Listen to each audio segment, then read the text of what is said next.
Friends, দেখো WBCS হলো state level এক্সামের মধ্যে সবচেয়ে টাফেস্ট এক্সামিনেশন। তবে সেই টাফেস্ট এক্সামকে ইজিয়েস্ট করে নিতে হবে কিন্তু তোমাকেই। মনে রাখতে হবে, হেরে যাওয়ার মানসিকতা নিয়ে কেউই কিন্তু মাঠে নামে না। তাই জেতার জন্য চাই মাঠে নামার আগে নিজেকে সঠিকভাবে প্রস্তুত করা। কারণ পরিকল্পনা বা প্ল্যান ছাড়া কোনো কাজই 100% সফল হয় না। আর প্ল্যানের কথা বললেই প্রথমেই যেটি মাথায় আসে সেটি হলো টাইম টেবিল বানানো। সেটিও বানানো হবে, তবে মনে রাখতে হবে Rome was not build in one day. তাই ডাব্লিউবিসিএসের দীর্ঘ যে পথ, সেই পথে তোমাকে হাঁটতে যথেষ্ট সময় দিতে হবে।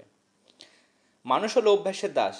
তাই তুমি যে টাইম টেবিলই বানানো কেন, সেটি স্ট্রিক্টলি ফলো করতে হবে। দেখবে কিছুদিন পর তোমার কোনো স্ট্রেস ফিল হচ্ছে না, সব কিছু যেন স্মুথলি এগোচ্ছে। আর তোমার স্ট্রেসও ফিল হওয়ার কথা নয়, কারণ তুমি ডে বাই ডে নিজেকে ইমপ্রুভড ও পলিশড দেখছো। তাই ডাব্লিউবিসিএস সিলেবাস হাতে নিয়ে এবং জীবনের অন্তত পক্ষে 1 থেকে 1.5 বছর সময় উৎসর্গ করার মানসিক প্রস্তুতি নিয়ে চলো ডাব্লিউবিসিএস টাইম টেবিল প্রস্তুত করা যাক। ডাব্লিউবিসিএস স্টাডি টাইম টেবিল বা স্টাডি প্ল্যান তৈরি করার আগে কিছু বিষয় আমাদের একটু ক্লিয়ার থাকতে হবে। যেমন ডাব্লিউবিসিএস নোটিফিকেশান, যেটি ডিটেলস নোটিফিকেশান, সেটি ডাউনলোড করে প্রিন্ট আউট কপি যদি তোমরা রাখতে পারো, সেটি হবে সব থেকে বেশি উত্তম। কারণ সিলেবাস, সাবজেক্টস, প্রিলিমস বা মেন্সের যে মার্কস ডিস্ট্রিবিউশন রয়েছে, কোন ভাষাতে পরীক্ষা হয়, মেন্সে কোথাও রাইটিং স্কিল রয়েছে কি না, এই সমস্ত বিষয়গুলোর সম্পর্কে একটা ক্লিয়ার কনসেপ্ট রাখতে হবে। ডাব্লিউবিসিএস সিলেবাস কিন্তু huge syllabus, open end syllabus তোমরা বলতে পারো। তাই স্ট্রং ডিটারমিনেশন, ফোকাস নিয়ে জীবনে একটি নতুন প্রস্তুতি শুরু করতে হবে। সম্ভব কিন্তু কিছুই নয়। তোমরা যদি তোমাদের মাধ্যমিক পরীক্ষা দেওয়ার সময়কালটি মনে করো, তাহলে তোমরা ভাববে যে দিনের সবচেয়ে বেশি সময় তোমরা হয়তো কেউ 10 ঘন্টা, কেউ 14 ঘন্টা, কেউ 15 ঘন্টাও পর্যন্ত পড়েছিলে। তাহলে সেক্ষেত্রে তুমি জীবনে প্রথম বড় পরীক্ষা দিয়েছিলে, কতটা স্ট্রং ডিটারমিনেশন, কতটা স্ট্রং ফোকাস তুমি লাইফের মধ্যে নিয়েছিলে, এবং সেই জিনিসটা তুমি এনজয় করে পড়েছিলে। এনজয় করে কিন্তু স্ট্রেসটা কিন্তু হ্যান্ডেল করেছিলে। তারপরে এইচএস বলো, গ্র্যাজুয়েশন বলো, সব কিছুর গণ্ডি পেরিয়েছো বলেই কিন্তু ডাব্লিউবিসিএস এক্সামে বসতে চলেছো। তাই ভালো কিছু শুরু করছি এই ভেবে নিজেকে কখনো ডিমোটিভেট না করে প্রিপারেশন স্টার্ট করতে হবে। চলো আমরা আজকে লেসন প্ল্যান বা স্টাডি প্ল্যান কিভাবে তৈরি করব সেটা একটু আমরা দেখে নিই। দেখো, কয়েকটি বিষয় কিন্তু একদম মাথার মধ্যে গেঁথে নাও। সেগুলি হচ্ছে স্টাডি প্ল্যান। যে স্টাডি প্ল্যানটা আমরা তৈরি করছি, সেই স্টাডি প্ল্যানটা যেন শুধুমাত্র টাঙানো অবস্থায় থেকে যাবে সেটি যেন না হয়। এমন যেন না হয় যে স্টাডি প্ল্যানটা আমি তৈরি করলাম, সেটিকে আমি ফলো করলাম না, বা হয়তো 1-2 মাস ফলো করার পর সেটির প্রতি কোনো আমি গুরুত্ব দিলাম না। সেটি করলে কিন্তু সেটি আরও ভয়ঙ্কর হবে। নেক্সট হলো ফোকাস। লাইফে যে কোনো বিষয়ে ফোকাস থাকলে সেই কাজটি কিন্তু খুব ভালো হয়। তুমি যে লক্ষ্যে এগোতে চাইছো, যে পরীক্ষা তুমি বসতে চলেছো, সেই লক্ষ্যে যদি তুমি স্থির থাকো, তাহলে সফলতা কিন্তু আসবেই। দেখো, life is not a bed of roses, তাই না? তাই তোমাকে কিন্তু পরিশ্রম করতেই হবে এবং সিরিয়াস থাকতে হবে। সিরিয়াসনেস এবং ডিসিপ্লিন কিন্তু খুবই প্রয়োজন। ডিসিপ্লিন হওয়া ছাড়া কিন্তু জীবনে কোনো কিছু বড় অ্যাচিভ করা সম্ভব হয় না।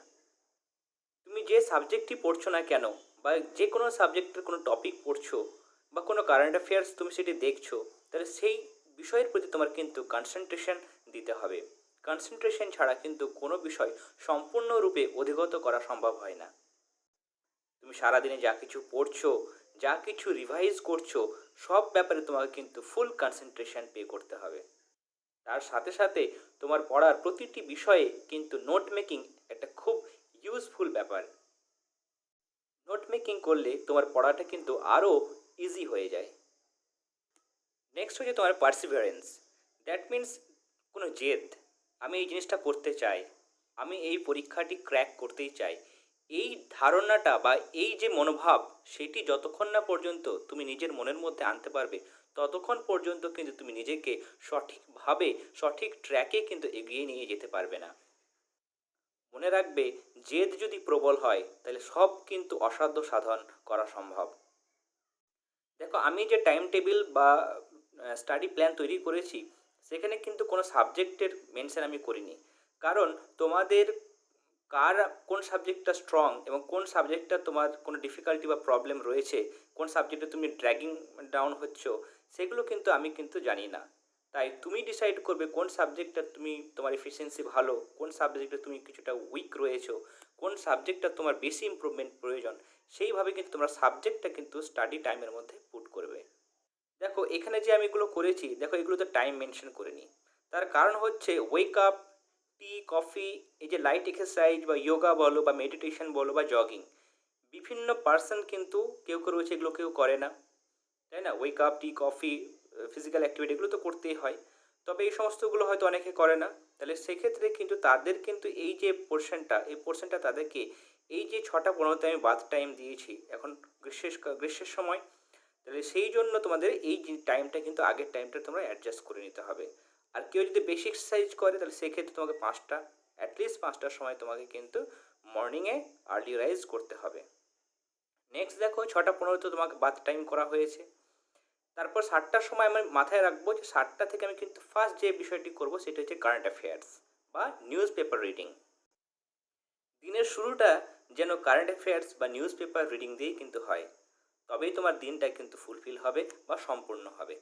নেক্সট দেখো, 7:30টার মধ্যে তুমি 7:30টা কি 7:30টা থেকে 8টার মধ্যে, তাই না, আধ ঘন্টা কি 1.25 ঘন্টা, আধ ঘন্টা মোটামুটি নিউজ পেপার রিডিং করলে। তারপর 7:30টা থেকে তুমি ব্রেকফাস্ট করে নিলে, ব্রেকফাস্ট করে হয়তো কিছুটা সময় পেলে 5-10 মিনিট। তারপর 8টার সময় তুমি কিন্তু বসে গেলে কিভাবে, যে আমি আগের দিন কি টপিকগুলো পড়েছি তার মধ্যে কিছুটা যদি ডিউ রয়েছে তাহলে সেটা আমাদের পড়ে নিতে হবে। আগের দিনের সমস্ত স্টাডি যে টপিকগুলো রয়েছে বা সাবজেক্টগুলো গো থ্রু করবো খুব কম সময়ে, 30 থেকে 40 মিনিটের মধ্যে আমি গতকালের সমস্ত পড়া যেগুলো পড়েছি সেগুলো গো থ্রু করবো। তোমরা নোট মেকিং করেছো, তাহলে নিশ্চয়ই তোমাদের এই পোর্শনটা করতে খুব বেশি সময় লাগবে না। এরপর 8টা 40 থেকে মোটামুটি আমরা করবো টাফেস্ট সাবজেক্টটা পড়া। তোমার যদি মনে হয় যে ইংলিশটা টাফ মনে হচ্ছে তাহলে সে বিষয়টা করবে, কারো যদি মনে হয় সায়েন্স পোর্শনটা বা ম্যাথ পোর্শনটা আমার টাফ মনে হচ্ছে তাহলে সেটা অবশ্যই করতে হবে, তাই না? বা কেউ যদি ভাববে যে আইএনএম বা হিস্ট্রি বা জিওগ্রাফিটা আমি ফার্স্ট পড়লে এটা আমার সব থেকে টাফ মনে হয়, তাহলে সেই বিষয়টা আমাকে আগে পড়তে হবে। কারণ সকালবেলায় যদি আমরা টাফেস্ট সাবজেক্টটা রাখি, সেই বিষয়টা আমাদের তাড়াতাড়ি কনজিউম করতে সুবিধা হয়। এবং সব সময় এই সময় কী হয়, মাথাটা আমাদের ফ্রেশ থাকে, ব্রেনটাও কিন্তু শার্প থাকে। তাই জন্য যে কোনো বিষয় সকালবেলায় পড়লে সেটি আমাদের খুব সহজে এবং তাড়াতাড়ি আমরা সেই বিষয়টা বুঝতে পারি। এরপর দেখো, 11টা পর্যন্ত পড়ার পর 11টার সময় আমরা ব্রেক নিয়ে নেব। কিছুটা লাইট টিফিন যদি প্রয়োজন হয় তাহলে তোমরা নিতে পারো। এরপর দেখো, 1.25 ঘন্টা পর মোটামুটি তোমার 12:15টার সময় দেখো তোমরা স্টাডি অনলি অন সাবজেক্ট, যে কোনো একটি সাবজেক্ট তোমরা পড়বে ওই টাইমটাতে, এবং সেটা একটু বেশি সময় ধরে পড়বে। তাহলে তুমি 8টা থেকে 11টার মধ্যে 2-3টে টাফ সাবজেক্ট, তোমার তার চেয়ে বেশিও করতে পারো, তার চেয়ে কমও করতে পারো। তা 2-3টে অ্যাটলিস্ট সাবজেক্ট তুমি কভার করে নেওয়ার পর 11টা 45 থেকে তুমি কী করছো, একটা মডারেট সাবজেক্ট, মানে এর থেকে একটু কম টাফ, যেটাতে তুমি কিছুটা স্ট্রাগল করছো হয়তো, সেরকম একটা মডারেট সাবজেক্ট তুমি পড়ে নিলে। এরপর 1টা 30 এই সময় তুমি কিন্তু লাঞ্চ করে নিলে, বা তুমি আগেই করে নিয়েছো, তাহলে এই টাইমটা তুমি ফ্রেশ হয়ে নিলে, লাঞ্চ করে নিলে। 2:45 থেকে দেখো এই সময় কিন্তু আমাদের একটু ঘুম ঘুম ভাব চলে আসে। তাই এই সময় আমরা কিন্তু হেভি কোনো স্টাডি করব না। আমরা এই সময় বিভিন্ন ধরনের মক টেস্ট প্র্যাকটিস করতে পারি, তাই না, বা এমসিকিউ প্র্যাকটিস করতে পারি, বা আমাদের রাইটিং স্কিল ইমপ্রুভমেন্ট, বেঙ্গলি বা ইংলিশের বিভিন্ন রকম রাইটিং স্কিল যেগুলো রয়েছে সেগুলো আমরা প্র্যাকটিস করতে পারি, বা প্রিভিয়াস ইয়ার্স যেগুলো কোয়েশ্চেন আছে সেগুলো আমরা সলভ করতে পারি। এরপর 5টা পর্যন্ত এই বিষয়টি করার পর 5টা যখনই বাজলো তখন তুমি সেই টাইমটাতে করবে কি, তোমার কোনো একটা ফেভারিট সাবজেক্টস, একটা হতে পারে দুটো ফেভারিট সাবজেক্ট, সেগুলো তুমি পড়লে, তাই না? এবার ফেভারিট সাবজেক্ট যদি হয় তাহলে শুধুমাত্র গো থ্রু করলেই হয়ে যায় এবং তাড়াতাড়ি সেটি কভার করা যায়। সেটা করার পর মোটামুটি 5:45 এই টাইমটাতে তোমরা কি করলে, স্ন্যাক্স বা কিছুটা ব্রেক নিয়ে নিলে, তাই না? 7টার সময় তোমরা করবে তোমাদের কিছু একটা সাবজেক্ট যেগুলোতে তোমার মনে হচ্ছে যে এটা আমি পিছিয়ে পড়ছি বা এই সাবজেক্টে আমার একটু অসুবিধা হচ্ছে, কিছুটা স্ট্রাগলিং করছো, তাহলে সেই রকম সাবজেক্ট তুমি বেছে নিলে এবং সেটা পড়া স্টার্ট করলে। 1 ঘন্টা সেটা পড়ে নিলে। 1 ঘন্টা পড়ার পর 8টার সময় অন্য কোনো রিমেনিং সাবজেক্ট যেগুলো রয়ে রয়ে গেল তোমার, সেই সাবজেক্টটা তুমি স্টাডি করলে। এরপর সেটি আমি রিমেনিং সাবজেক্ট তুমি একটি হতে পারে, দুটি হতে পারে, যেগুলো তোমার রিমেনিং থাকলো সেগুলো তুমি কিন্তু দেখে নিলে। এরপর দেখো 9:30টার সময় কিন্তু আমরা কী করলাম, নাইট মিল বা সাপারটা আমরা কিন্তু নিলাম। এবং এরপর আমাদের যদি প্রয়োজন হয় তাহলে সেক্ষেত্রে আমাদের, যদি প্রয়োজন হয় অবশ্যই একটু টিভি হেডলাইনটা দেখে নেওয়া খুব ভালো, তাই না? তোমাদের চাইলে 10 মিনিট কি 15 মিনিটের মধ্যে একটা টিভির যে কোনো একটা নিউজ চ্যানেল, আইডিয়াল একটা নিউজ চ্যানেল, সেটার আমরা হেডলাইনটা দেখে নিতে পারি। এরপর দেখো 10টা 10 থেকে মোটামুটি 20 মিনিট, অ্যাটলিস্ট 20 মিনিটস আমাকে কী করতে হবে, রিল্যাক্স করতে হবে। যে স্ট্রেসটা তুমি সারাদিন নিয়েছো সেই স্ট্রেসটাকে তোমাকে আস্তে আস্তে রিলিজ করতে হবে, এবং ব্রেন তার সঙ্গে তোমার মাথা দুটোকেই কিন্তু রিল্যাক্স হতে দিতে হবে, তাই না? সে অটোমেটিক্যালি কী করবে, সে রিল্যাক্স করবে, সে স্ট্রেস তোমার হিট সমস্ত কিছু রিলিজ করে শরীরটাকে কাম করতে হবে, একদম শান্ত করতে হবে। এই সময় কোনো মোবাইল, কোনো ল্যাপটপ, কোনো টিভি, কোনো স্ক্রিনের দিকে তাকানো যাবে না। তুমি চাইলে একদম স্থিরভাবে তুমি জাস্ট একটু রেস্ট নিতে পারো। 20 মিনিটস কোনো কিছু কথা হবে না, কোনো রকমের স্ট্রেস নয়, বাইরে কী ঘটছে, তোমার কি স্ট্রেস রয়েছে, লাইফে কী প্রবলেম রয়েছে, সব কিছু বলে শুধুমাত্র নর্মাল থাকো। এবং 10:30টার সময় কিন্তু তোমাকে বেড টাইম, দ্যাট মিন্স তোমাকে এই সময় ঘুমোতে যেতে হবে।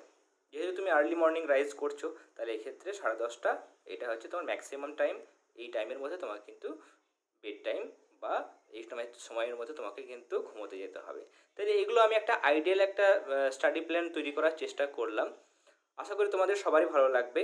নেক্সট আমি সানডে সানডে এরকমই কিছু ইম্পর্টেন্ট টপিকস, ইম্পর্টেন্ট কিছু মোটিভেশনাল বিষয়, বা কীভাবে তুমি ডাব্লিউবিসিএস প্রিপারেশান নেবে, তার স্ট্র্যাটেজি কেমন হবে, বা বুক লিস্ট, ডাব্লিউবিসিএর বুক লিস্ট কী হওয়া প্রয়োজন, বা প্রিপারেশান যারা ফার্স্ট টাইম নিচ্ছ তারা তাদের প্রিপারেশান কীভাবে শুরু করবে, ফার্স্ট আমরা কোন ধরনের বইগুলো পড়বো, তাই না? সিম্পল কোন ধরনের বইগুলো পড়বো, মডারেট কোন ধরনের বইগুলোকে বলা হয়, তাই না? টাফেস্ট লেভেল বইগুলো কোনগুলোকে বলা হয়, কিভাবে আমরা পর স্টেপ বাই স্টেপ বইগুলোকে সিলেক্ট করব, কিভাবে আমরা ডাব্লিউবিসিএসের পথে এগোবো, সেই বিষয়ে আমরা আগামী দিনের ভিডিওগুলো হবে। তোমরা সবাই ভালো থেকো। All the very best.